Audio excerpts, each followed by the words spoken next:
오늘 새벽에 함께 볼 말씀은 잠언 20장 1절에서 3절까지의 말씀입니다. 우리 같이 한 목소리로 읽겠습니다. 포도주는 거만하게 하는 것이요 독주는 떠들게 하는 것이라. 이에 미혹되는 자마다 지혜가 없느니라. 왕의 진노는 사자의 부르짖음 같으니 그를 노하게 하는 것은 자기의 생명을 해하는 것이니라. 다툼을 멀리하는 것이 사람에게 영광이거늘 미련한 자마다 다툼을 일으키느니라. 아멘. 할렐루야. 오늘 새벽에 오신 여러분들 환영합니다. 이 새벽에 주시는 말씀을 통해 오늘 하루도 말씀 가운데 승리하는 복된 날 될 수 있기를 주님의 이름으로 축복합니다. 오늘 말씀에서는 잠언 20장 1절에 보면 이런 말씀이 나옵니다. 포도주는 거만하게 하는 것이요 독주는 떠들게 하는 것이라. 이에 미혹되는 자마다 지혜가 없느니라. 오늘 지혜왕 솔로몬은 먼저 포도주와 독주가 어떻게 사람을 망가뜨리는지를 경고하고 있습니다. 술은 사람의 이성을 마비시켜버리고 스스로를 대단한 존재로, 거만한 존재로 착각하게 만듭니다. 그래서 평소에는 조용하고 착하던 사람도 술이 들어가고 또 술에 이끌려서 거만하게 떠들고 행패를 부리는 경우가 있잖아요. 예전에 어떤 여집사님도 그런 이야기를 하시더라고요. 평소에는 남편이 엄청 착한데 이 술만 들어가면 사람이 돌변해가지고 목소리가 높아지고 혈기를 부리고 집어던지고 행패를 부린다는 거예요. 얼마나 이 마음이 아프던지요. 여러분, 참 무서운 게 술은 사람을 무절제하게 만들어 버립니다. 자신의 이 탐욕의 감정에 이끌려가지고 수많은 이 가정의 질서 또 사람과의 관계의 질서를 깨트려 버립니다. 그래서 이 술이 무서운 것이 무절제하게 만들어 버린다는 거예요. 질서를 깨트려 버립니다. 사실은 이 기독교 또 예수님 믿는 분들 중에 이 술 문화에 대해서 되게 비판하는 분들이 없지 않아 있습니다. 세계 여러 나라를 가도 예수님 믿는다고 해서 술 먹지 말라 이런 게 없거든요. 천주교도 뭐 마찬가지 아닙니까? 그런데 왜 우리나라는 술 먹는 거에 대해서 교회가 그렇게 부정적으로 이야기하느냐 그렇게 말하는 분들이 계세요. 근데 여러분, 이 우리나라에 왜 술 먹는 문화가 교회 안에서 금지되었느냐? 그것은 질서를 깨뜨렸기 때문에 그렇습니다. 선교사들이 이 복음을 증거하고 교회에 세례받고 예수님을 영접한 이들이 세상에서처럼 교회에서 음주 문화를 가지고 교회 질서를 깨뜨려 버린 건 너무나 많은 거예요. 그렇게 예수님 잘 믿고 신실하던 분들이 교회 안에서 술 먹고 막걸리 먹고 하면서 선교사와 또 성도들 간에 다투고 싸우고 이래서는 안 되겠다 싶어서 선교사님들이 와서 한 것이 술 금주령입니다. 왜냐하면은 이 술을 먹는 것 자체는 문제가 안 되지만 술 먹고 나면 무절제하게 돼서 질서를 깨뜨려 버리기 때문에 그런 것이죠. 여러분, 술이 그래서 무섭습니다. 이 무절제하게 만들고 교회 안에서의 질서를 깨뜨려 버리기 때문에 그렇습니다. 자기 자신도 주체하지 못해서 믿음의 덕을 더해야 되는데 믿음의 덕이 안 되는 거예요. 그래서 교회 안에서 술을 먹지 말라라는 그러한 금주령이 내린 것이죠. 우리가 그러한 역사적인 배경을 알고 신앙생활 할 때도 우리가 질서를 잘 지켜나갈 수 있기를 바랍니다. 솔로몬은 오늘 그 이야기를 우리에게 하고 있는 것이지요. 또 두 번째로 보면은 2절 말씀 우리 같이 한번 읽어보겠습니다. 시작. 왕의 진노는 사자의 부르짖음 같으니 그를 노하게 하는 것은 자기의 생명을 해하는 것이니라. 아멘. 2절은 왕에 대한 권위자에 대한 지혜를 말합니다. 이것도 똑같이 질서에 관해서 이야기하고 있어요. 질서와 권위를 무시하는 것은 교만한 것입니다. 얼마나 위험한 것인지를 오늘 본문 말씀을 통해서 경고하고 있는 것이죠. 고대 로마에 한 유능한 장군이 있었습니다. 그는 전쟁에서 나가면 늘 승리하고 돌아왔습니다. 그래서 많은 군인들의 찬사와 인정을 받았습니다. 그러다 보니까 점차 교만해져서 황제의 명령과 권위를 가볍게 여기기 시작했습니다. 황제가 멈추라고 했음에도 불구하고 그런 명령을 자신의 판단대로 옳다고 무시해버리고 독단적으로 군대를 옮겨버렸습니다. 전투에서는 승리했을지 몰라도 그가 로마에 돌아왔을 때 개선장군이 아니라 방역자로서 무서운 형벌을 받게 되었습니다. 여러분, 자신의 자리가 어디인지를 착각해서는 안 됩니다. 우리가 가정에서, 일터에서, 교회에서 하나님이 세우신 질서를 잘 갖고 갈 수 있기를 축복합니다. 그래야지 교회의 질서가 바로 서는 거예요. 제가 보면은 우리 교회 안에서도 나이 연배로 따지면 참 정말 제일 젊은 축에 제가 속하잖아요. 그럼에도 불구하고 제가 교회에서 목회하면서 성도님들이 저를 얼마나 높여주는지요. 저를 얼마나 인정해 주는지요. 식당에만 가도 교회 식당에서 목사님 가장 먼저 밥이며 국이며 다 이렇게 섬겨주시잖아요. 여러분, 왜 그렇습니까? 교회에 질서가 있기 때문에 그래요. 목사는 교회의 대표입니다. 그리고 장로님들은 교인들의 대표입니다.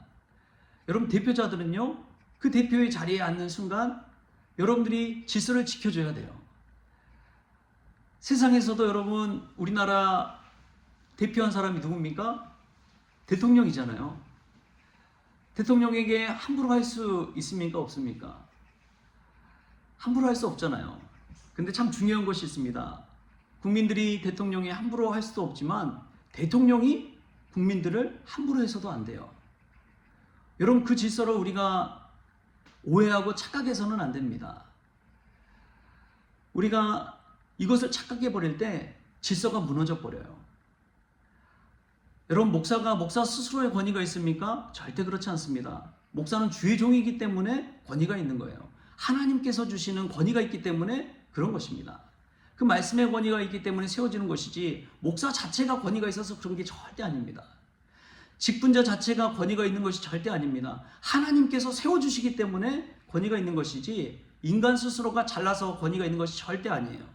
인간 스스로 보면 얼마나 무력합니까? 얼마나 실수투성입니까? 얼마나 잘못한 것이 많습니까?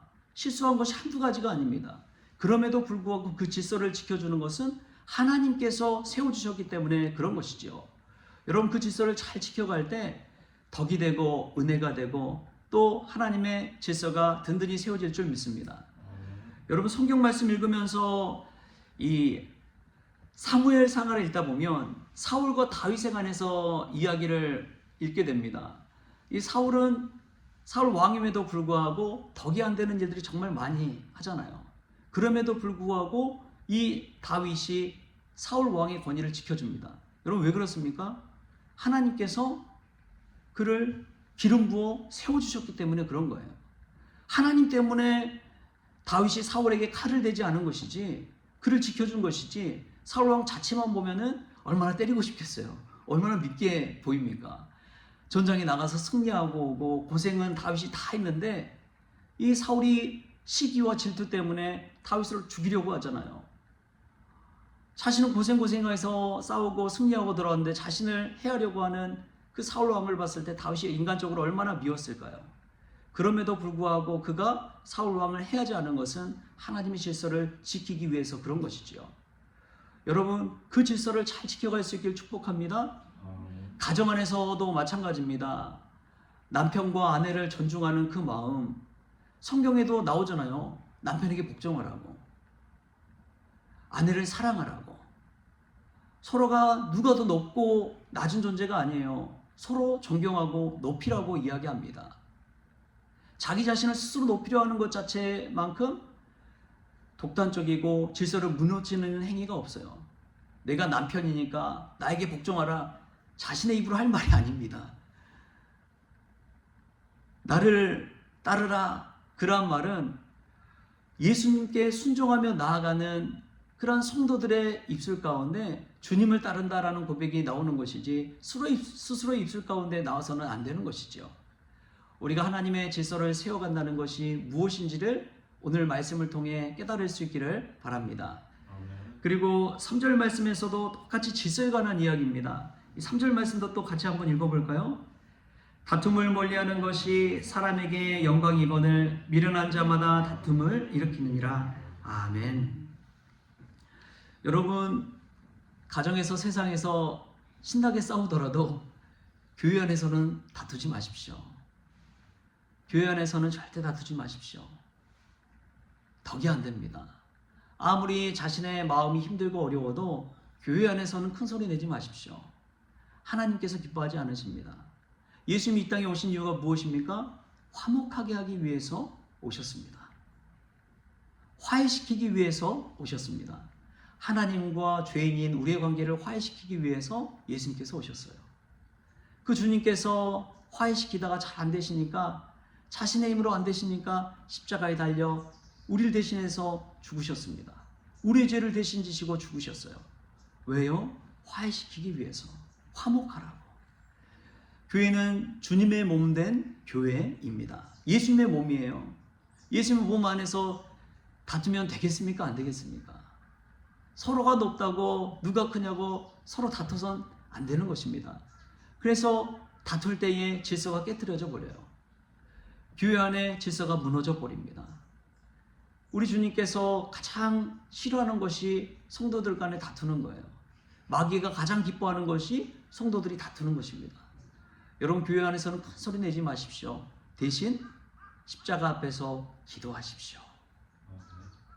다투기 전에 기도하십시오. 왜 내가 큰 소리를 내려고 하는지 십자가 앞에 기도 가운데 하나님의 음성을 들으십시오. 그것이 정말 중요합니다. 그 질서를 세워가는 거예요. 우리가 무절제하고 권위를 인정하지 않고 또 다투려고 할 때 하나님의 교회의 질서, 가정의 질서를 무너뜨려 버립니다. 이 부부가 자녀 교육할 때 정말 중요한 것이 그거라고 그래요. 자녀들 앞에서 절대 싸워서는 안 됩니다. 절대 싸워서는 안 돼요. 자녀가 마음이 불안해지고 자녀의 마음이 깨트려져 버립니다.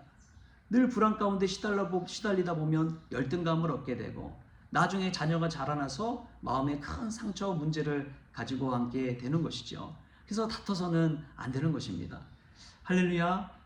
우리가 오늘 말씀에 새기고 가정의 질서, 교회 안에서 하나님의 질서를 믿음 안에서 든든히 세워갈 수 있길 바랍니다. 술 문제, 그건 절제의 문제입니다. 무절제한 인생을 살지 마십시오. 또 왕의 권위, 이거는 질서의 문제입니다.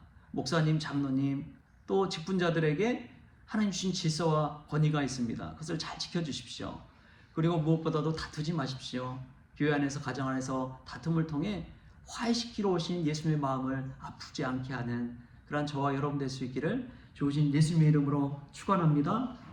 기도하시겠습니다. 좋으신 하나님 감사합니다. 오늘 말씀 통해 하나님이 세우신 질서 가운데 가정과 교회가 든든히 세워지기를 원합니다. 개인적으로 무절제하지 않게 하시고 하나님이 세우신 질서를 잘 지켜가게 하시고 가정과 교회 안에서 다투지 않게 하여 주셔서 하나님이 기뻐하시는 일을 행하고 우리 주님께서 화목하게 하기 위해 이 땅에 오신 것처럼 저희들도 평화의 사도, 화해의 사도로 쓰임받을 수 있도록 주님께서 은혜 베풀어 주옵소서. 오늘 주신 말씀 마음에 새기고 복된 날 되기를 원하오며 거룩하신 예수님의 이름으로 기도하옵나이다. 아멘. 우리 주님이 가르치는 기도로 오늘 새벽 기도를 마치겠습니다. 하늘에 계신 우리 아버지여, 이름이 거룩히 여김을 받으시오며 나라가 임하시오며 뜻이 하늘에서 이루어진 것 같이 땅에서도 이루어지이다.